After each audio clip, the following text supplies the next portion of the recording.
All right, shalom, shalom, everyone. Shalom, shalom. Welcome back to the channel. Welcome back to the channel. It is your brother, Will, son of Yah, and today we will be getting to some history of early American Jews, early American colonists. Especially here lately, we've been dealing with the topic of Jews of color.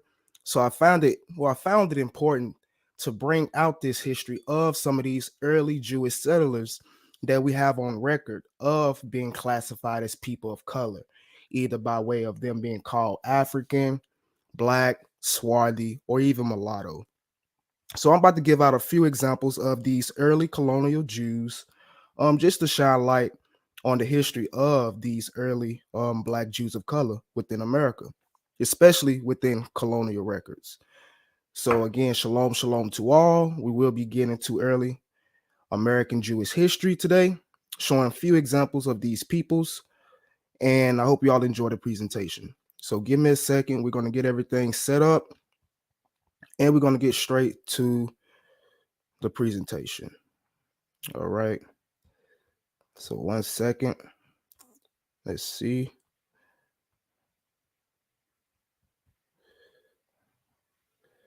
All right, so we should be all good. Let me make this full screen, and we're going to get straight to it today. All right. So again, early American Jews.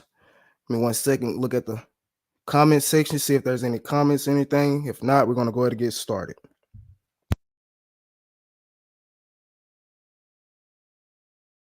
All right, shalom, shalom, everyone is in the chat. Shalom, Miriam, and shalom, my brother G. Shalom, shalom. Welcome back, welcome back.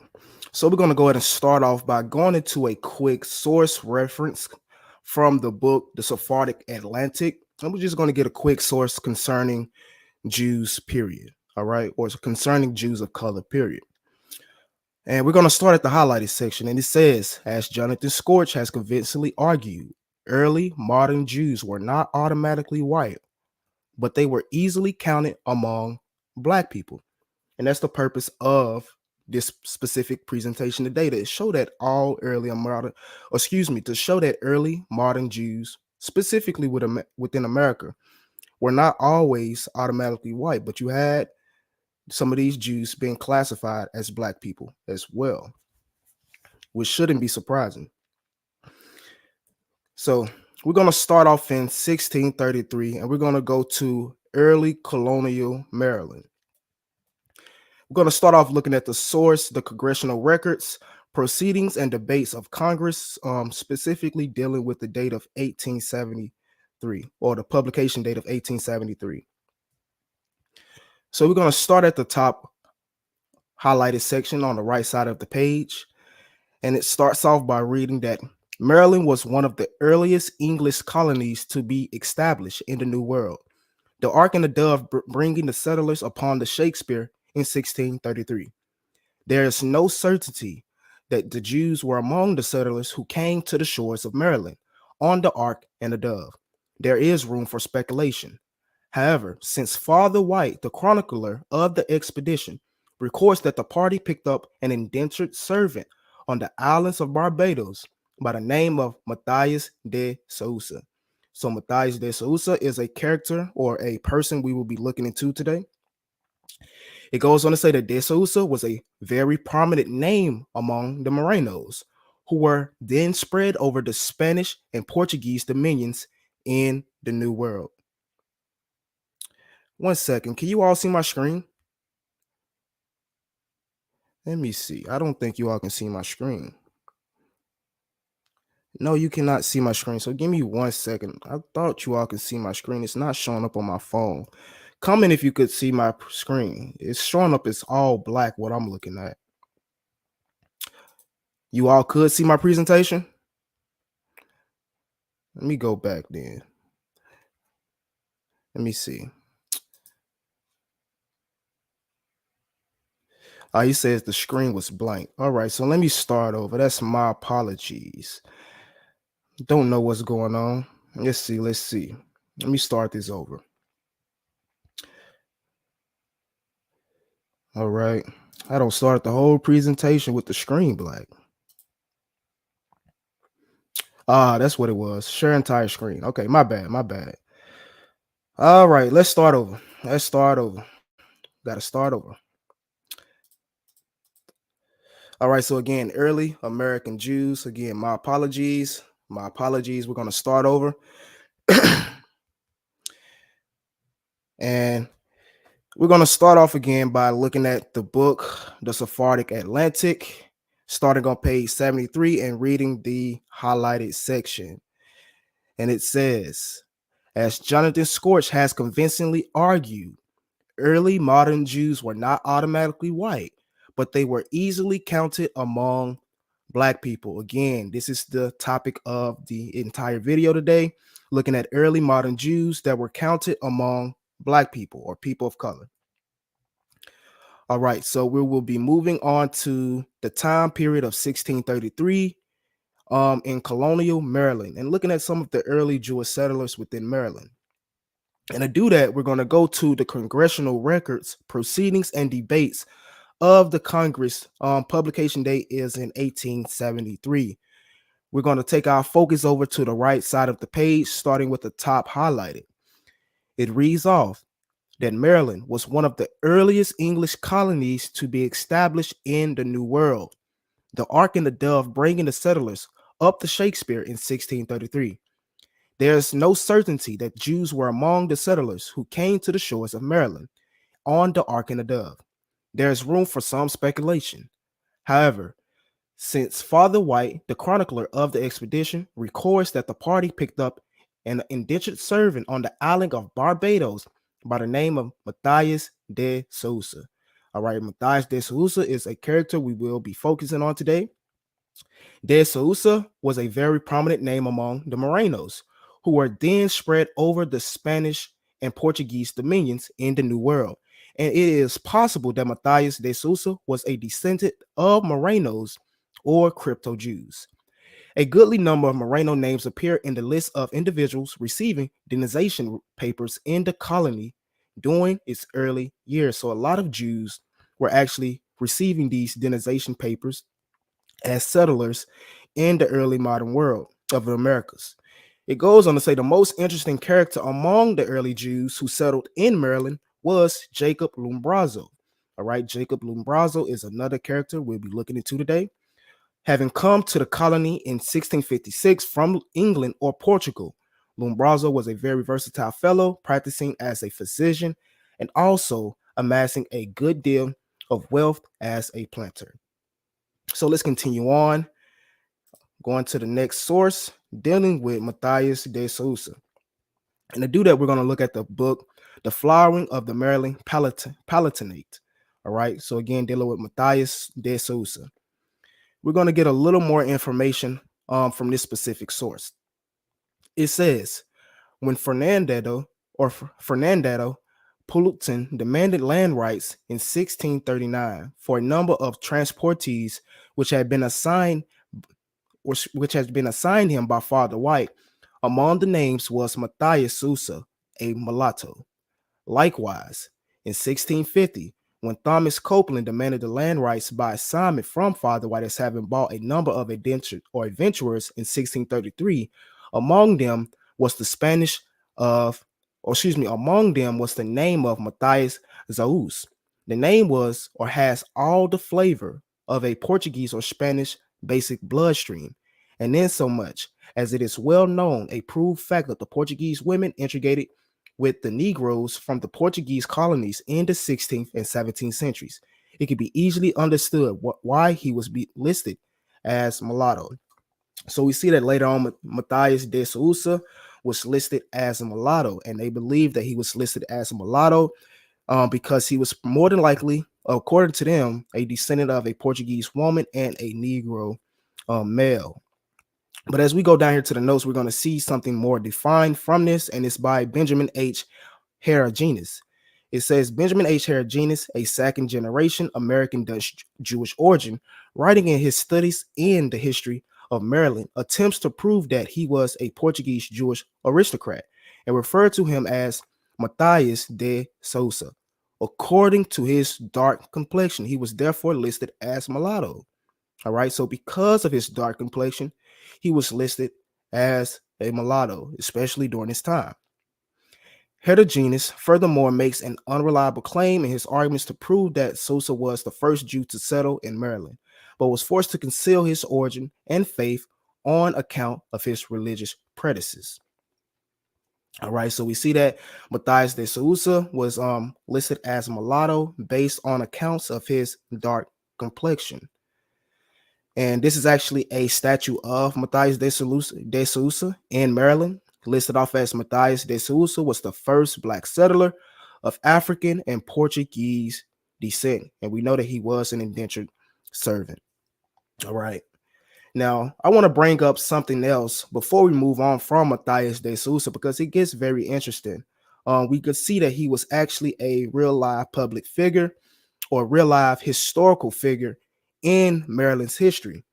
And to do that, we're going to go to Maryland Historical Magazine. And it reads off that Matthias Sousa, a mulatto, arrived on the Ark or the Dove with Maryland's first colonists in 1634. Almost 8 years later, March 23rd, 1642, Matthias de Sousa attended an afternoon meeting of the Maryland's Assembly. Was he America's first Negro assemblyman? Indeed, he was. According to the writers of Wings of the Morning, a summer pageant performed in St. Mary's City, Maryland in 1976. They cast a black actor, Denzel Washington, as De Sousa and made him the narrator. An exhibition in the replica of St. Mary's original State House also implies De Sousa had an African heritage. But some Catholics knowledgeable about Maryland history will identify De Sousa as the Jew. All right, so what we're starting to see is Matthias de Sousa was listed off as African or a mulatto or a Jew. Basically, he was listed off as an African Jew, basically, and they was basically believing that he was quote unquote an African Jew and not just a Jew because he was black, all right, or because he was a person of color.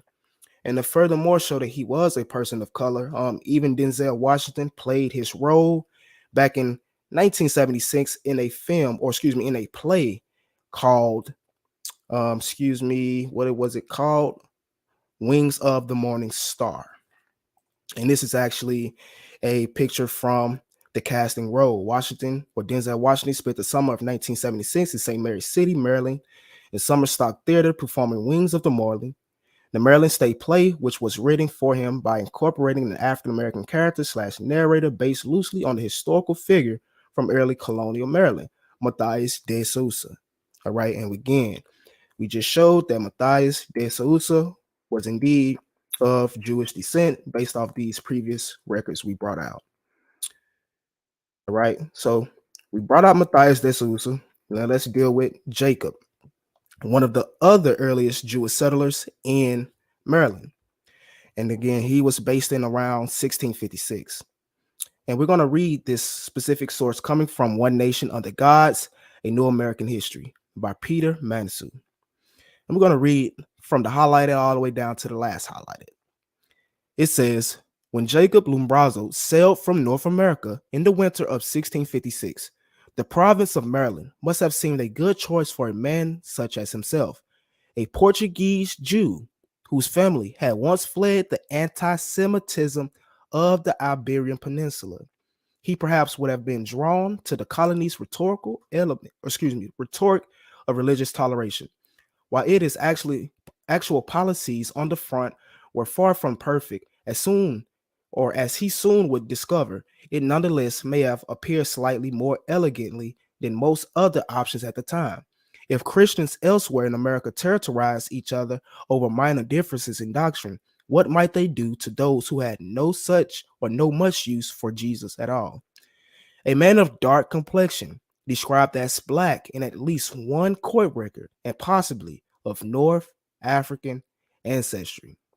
Lumbrozo similarly must have found it reassuring in this colony, unlike its neighbors, the color of a man's skin did not yet seem destined to become a determinant of his legal rights.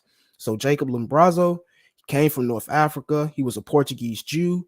He was a man of color, all right, described as black, possibly having North African ancestry. We know a lot of these Morenos, crypto Jews settled in North and West Africa after the expulsion. But again, I want to point out something very interesting because again, Jacob Lumbrozo was a Jew of color, and even he had to leave Iberia because he was facing quote unquote anti-Semitism. All right. It's funny how we see today that anti-Semitism is only thrown around towards um, European Jews or Jews of white complexion. And what we see an example here of a dark-skinned Jew facing anti-Semitism and actually leaving his colony because of it. So continuing on to Maryland State Archives, we're going to continue to look at Jacob Lumbrozo. Now, Jacob is also known as John Lumbrozo. So if you ever see the history of a man named John Lumbrozo in Maryland in the middle of the 1600s, he's also the same person as Jacob Lumbrozo. So again, this is coming from the Maryland State Archives, and if we look at his lineage, it tells us that he is a Portuguese Jew from Lisbon. In the Charles County deposition, he was described as black, probably indicating that he was a Moor. He had a sister, Rebecca, living in Holland in 1665, and immigration records say that he came as a free immigrant in 1656. And again, he was granted denization letters as well, in which he had bought land and he had voting rights and things like that. But before we continue to read on, I want to kind of switch over to another source because something very interesting we read here is that he was a Portuguese Jew. He was from Lisbon. He was described as black, and he came over in 1656. If we go to Lisbon in 1693, we can see that there's still Jews in Lisbon being described as people of color or dark during this time. And this is coming from the Methuans and Portugal, 1691 through 1708. It says, however, many new Christians from the south were settled in the central Portugal after the expulsion of the Moors.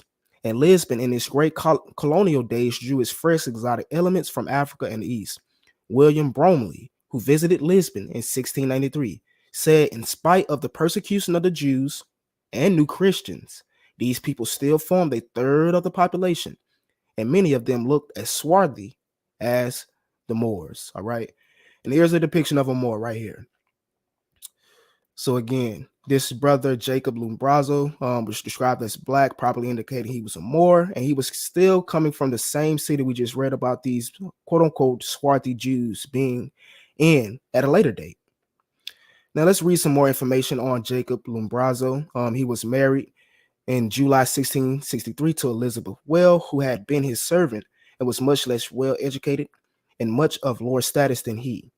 Lumbrozo was still alive and appeared in court on November 16th, 1665, after which he disappeared from records until he was still probated in May 25th, 1666. Continuing on, getting some few more highlights about Jacob Lumbrozo. He purchased 200 acres of land in 1660 from Giles Glover in the Najima area, but sold it to Nicholas Emerson in 1663.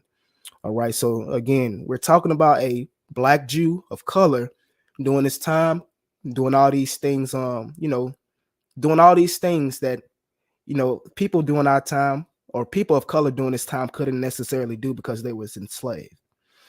And final comments on Jacob Lumbrozo. Jacob Lumbrozo is well known for his persecution or prosecution for blasphemy, which occurred in the provincial court on February 23rd, 1658. Two depositions declared that Lumbrozo had said that Jesus was a man, that his miracles were a result of art magic. Lumbrozo answered that he was a Jew and had responded to the question about his religion as reported, but that he had said nothing about scoffing or denigration of him. Christians acknowledged him for his messiahs. All right. So again, so far we went through two examples of Jews of color during colonial Americas during the 1600s, Jacob Lumbrozo, as well as Matthias de Sousa. So let's continue on and let's move up to the book or the source, Black Jews in America, a documentary with commentary. And we're going to read about a Jew in New Amsterdam. And this is coming from page 11. It says, there is a unique tale of a black Jew only a few years later. In the course of time, an occasional Jew did settle in Boston and was apparently unmolested. One such resident, named Solomon, had the bad judgment to travel towards New Hampshire on a Sunday in 1668. There was no means of offense in a day when men were sentenced to a month in jail if they missed church on Sunday. Solomon's journey did not pass unnoticed, and he was brought before the court of Ipswich. The outcome of the case may never be known, but one phrase in the brief court record challenged the attention of the passing reader. Solomon is described as a mulatto Jew. The first Jew living in New England, as far as we know, was of Negro descent. All right. And again, this is in 1668. It goes on to say one can only conjecture who this man was. Perhaps he had been born of a slave mother and a Jewish father who had set him free. And again, that's just a speculation. But the next highlighted states that since Jews had only arrived in New Amsterdam in 1653 or 1654, it is hardly likely that this grown man had a mainland Jewish maternity. The possibility exists that this black Jew had come by ship which piled between New England and the Caribbean region. All right. And even earlier, we read that we had another Jew coming from the Caribbean who settled in Maryland by way of Matthias de Sousa. So this is highly probable as well. All right, so we see that these early American Jews, we have three examples of these early American Jews being listed off as people of color. So let's continue on. We can go to the Jews of Philadelphia during the 1700s. Again, we can go to the Jews of Philadelphia in the 1700s, and we can look at the Levy family. We can start right here at the highlighted where it says Mr. Levy was among the incorporators of the Peninsula Academy or Pennsylvania Academy of Fine Arts. In social circles, he was nonetheless known, being in affable, courteous manner, but at the same time sharp, satirical, and caustic in his remarks. He died on December 15, 1831. A brother of Moses and Sam Levy, whose name, strange to say, is not given, is described as a lawyer of considerable celebrity. Samson Levy and his sister, Hetty, belonged to the city dancing assembly of their time. Of his sister, we find the following very curious description in the journal of William Black, 1744. In the evening, in the company with Mr. Lewis and Mr. Littlepage, I went with Mr. Levy's, a Jew, a very considerable merchant. He was a widower, and his sister, Miss Hetty Levy, kept his house. We stayed tea and was very agreeable, entertained by the young lady. She was of middle stature, a very well made, she was of middle stature and very well made. Her complexion black but very comely. She had two charming eyes full of fire and rolling, eyebrows black and well turned with beautiful head of hair, coal black which she wore a wig, waving and wanting curling riglets in her neck. She was a lady of great deal of wit, joined to a good understanding, full of spirits and of humor, exceedingly jocose and agreeable. We took our leave and came all away well satisfied with the lady's company. The reader has now perhaps obtained an insight into certain events, customs, and ways of revolutionary times sufficient to warn us in proceeding with what are more distinguished manners of history pertaining to the Jewish community in the city of Philadelphia. So we see within the Jewish community in Philadelphia, you had Jews of color that was described as quote unquote black complexioned. All right. And this is coming from the Levy family, specifically describing Hetty Levy, sister. All right. So moving on. Going up a little bit to the 1800s, dealing with some free blacks and mulattoes in South Carolina, dealing with the 1850 census. All right. And we're going to deal specifically with the DeCosta family. All right. The DeCosta family, they're said to hail from Ireland. They're listed off as mulattoes, which is very interesting, which we're going to see. And the source we're going to look at is going to deal strictly with William DeCosta. Also, it does mention other DeCostas, such as his sisters like Louisa or Louisa. All right. But again, we're going to deal with the DeCosta family of Charleston, South Carolina. So to do that, we're going to go to A Gentleman of Color, The Life of James Fournette, Julie Winch, or written by Julie Winch. And on page 438, we see something very interesting dealing with the DeCosta family, and specifically William DeCosta. Like the Provises, it reads, William DeCosta was probably of Jewish as well as African ancestry. All right. So we're starting to see that it's real common for these people to speculate that they were of Jewish and African ancestry just based off their skin color. All right. And we see that he was listed off, or this family as a whole was listed off as mulattoes. Again, William DeCosta was probably of Jewish and African ancestry. The DeCostas have been prominent members of the Charleston Jewish community since the 1740s. All right. And again, this whole family was listed off as people of color, as black and mulatto, dealing with the DeCostas. And again, they've been prominent members of this Charleston Jewish community since the early days of the colony in 1740.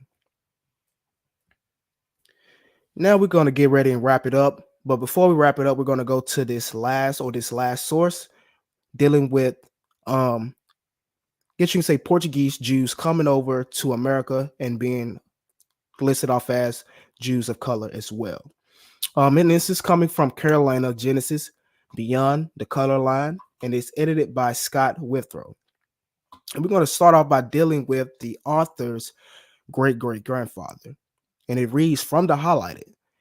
My great-great-grandfather, a carpenter named Need Huger, was considered a mulatto because he was born in the Cape Verde Islands. He may have been a brother, or he may have had a brother named George. Both George and Need were classified as mulatto by their owner, Alfred Huger. Nevertheless, the two likely brothers self-identified as Portuguese from Cape Verde. So they was classified as mulatto, and they self-identified as Portuguese from Cape Verde. George and Need apparently adopted the Huger surname, suggesting a connection to Alfred Huger as nominal slaves. Now, before we continue on reading this book, I wanted to just show some of the color of the Portuguese Jews, or the descendants of the Portuguese Jews in the Cape Verde Islands, so you could get an understanding of why they possibly were called mulatto. And this is coming from Cape Verde Jewish Heritage Project, and we can see various skin colors of these descendants of Jews on the islands of Cape Verde, ranging from light brown to dark brown. You see here, a lot of these people are intermediate colors. See this brother here, this brother here, this brother here, this brother and sister here, this brother here, this brother and this sister here, and these brothers and sisters here. So we can get an understanding of why Need and even George were classified as mulatto. These brothers don't really look mulatto to me. Maybe this brother here, he kind of looks mulatto, even this brother, and maybe this brother as well. But again, a lot of these people here are what we would call intermediate skin complexions, or even just brown. So again, we can understand why, coming from Cape Verde, Need and George would have been classified as mulatto. Now, going back, it goes on to say Americans racially classified these men as free people of color, but they self-identify as either Portuguese or Indian. This was not uncommon. All right. So they were identified or classified as free people of color, although they self-identified as Portuguese or Indian, probably getting Indian affiliation once settled within America.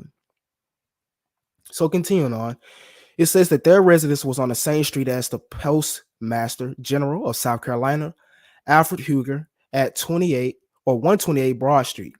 Huger owned the mulatto carpenters George and Need. The latter, my great-great-grandfather.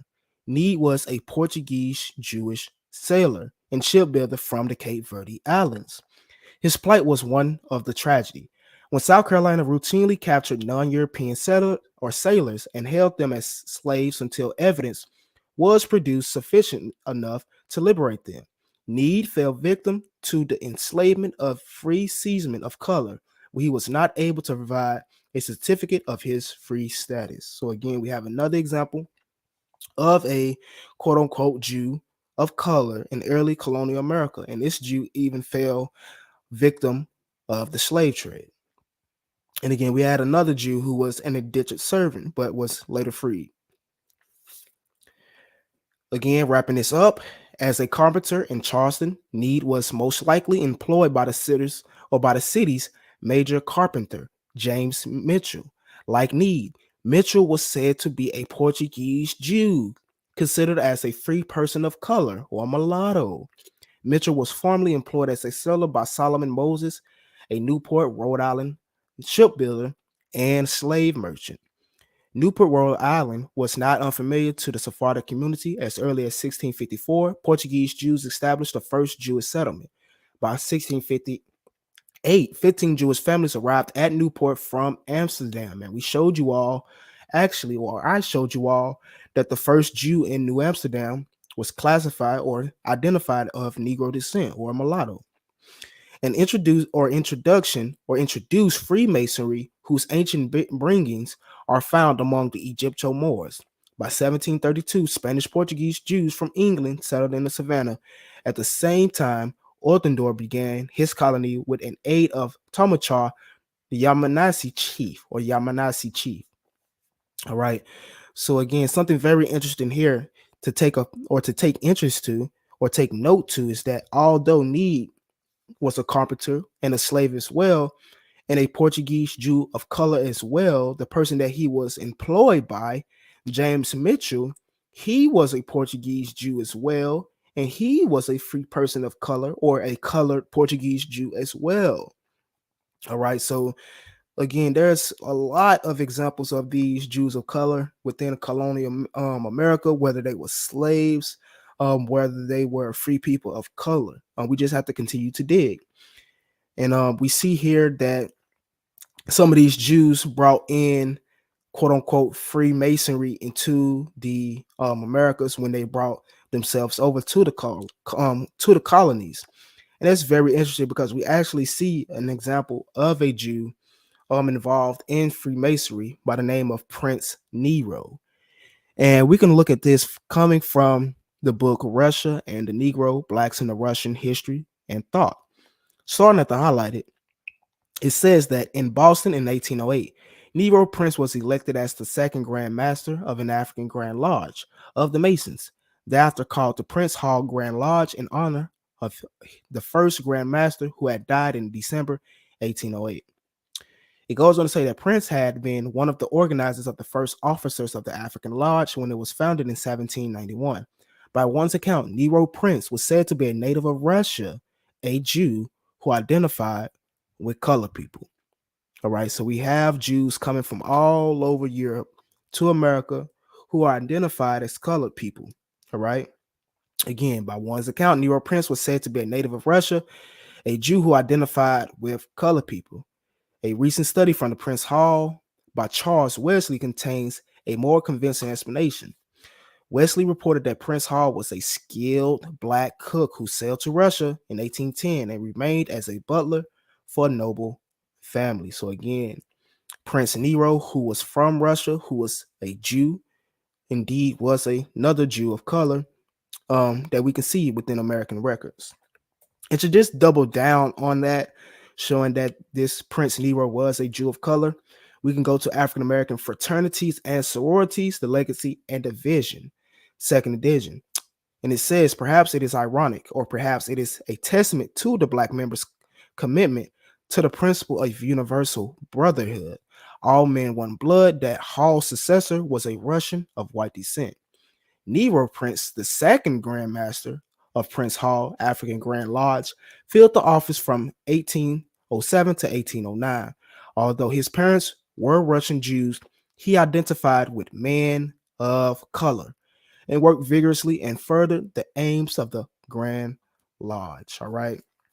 And again, here is actual depictions of Prince Nero, the Freemason or Russian Jew at the African Grand Lodge. We can see that he was indeed what we would call a man of color. And that actually wraps up this presentation dealing with the Negro, or excuse me, dealing with quote unquote black Jews within colonial America. I gave you many examples. I gave you Matthias de Sousa, gave you Jacob Lumbrozo, gave you Solomon, gave you the Levy family, gave you William DeCosta, gave you Need Huger, George Huger, and also Mitchell, and also Prince Nero. So again, I hope you all enjoyed this presentation. If you have any questions at all, feel free to post them in the chat now, and I will stick around to answer any questions there are. If not, we're going to wrap this up, and I will see you all within the near future. All right, as we continue to bring out this information. All right. Shalom, shalom, my brother. Thank you for tuning in. Thank you for tuning in. Indeed, my brother. Source Talk. Yeah, this kind of is undeniable. People, like to deny the history of Jews of color, especially within America. When it comes to American Jews, we only see one face of American Jews, all right? And that's typically a white face.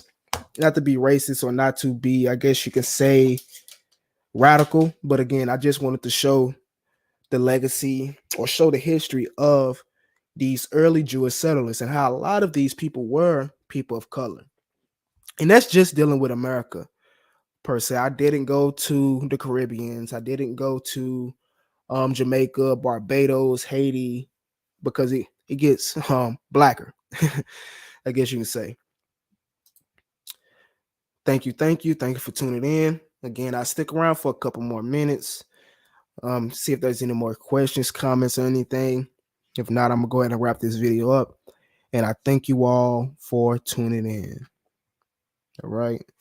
See if there's any more questions that's going to pop up. If not, I thank you all for tuning in. All right. Let's see. So again, we went over about 6-7 different examples today of these early colonial Jews. And I tried my best to, and I actually did try my best to stick to these quote unquote Jews prior to the 1900s. We started off in 1633, ended up in 1893. I could have brought out some more examples, but I didn't want to go too long. Didn't want to go too long because there's a lot of more. I won't say a lot more, but there is a few more examples of quote unquote Jews of color within colonial America. Especially if I was to go to ancestry.com or familytree.com and start to look at these colonial records, it gets deeper then. But again, I see no questions, no comments. Again, thank you all for tuning in. Hope you all enjoy the rest of your all day. And again, thank you for tuning in. Shalom.